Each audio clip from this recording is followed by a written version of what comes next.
Պատրաստվում մասնակցել վարչապետի համերգին։ Բարև ձեզ, ներեցեք վարչապետին մասնակցելու եք եկել։ Այո, իհարկե։ Առաջին անգամ է, որ մասնակցում եք։ Երկրորդ անգամ ենք մասնակցում։ Ինչ տպավորություններ ունեիք առաջին անգամ ու ինչու որոշեցիք կրկին մասնակցել։ Երկրորդ անգամ որոշեցինք մասնակցել, քանի որ առաջին անգամ մասնակցությունը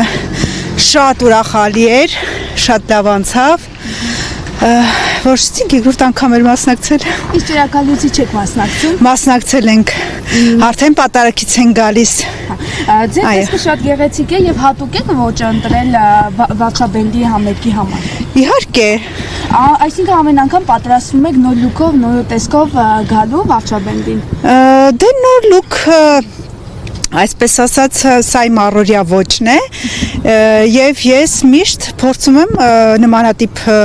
տեղերում մասնակցել ավելի պատշաճ, ավելի գեղեցիկ։ Ավելի նվագում, որեք։ Իհարկե, շատ։ Հավանում եք հեղինակած ստեղծագործությունը։ Շատ, ահա որ շատ։ Բառերը գիտեք անգիր, հիշեք ինչ-որ։ Չեմ հիշում, քանի որ կրկներքը շատ արագ է, չեմ կարողանում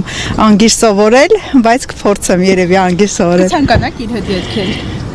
Մեծ հայչիկով։ Օրինակ նախորդ համերգի ժամանակ նախարարներից մեկը ֆլեշմոբ էր կազմակերպել, պարում էր, Ալեն Սիմոնյանը վարում էր։ Իհարկե։ Ինչ կլինի, ինչ եք սպասում։ Ես կարծում եմ, որ բոլորն է կմասնակցեն, քանի որ իրանց գագաթա ժողովն էր այսօր այստեղ։ Ես կարծում եմ, որ բոլորն է կլինեն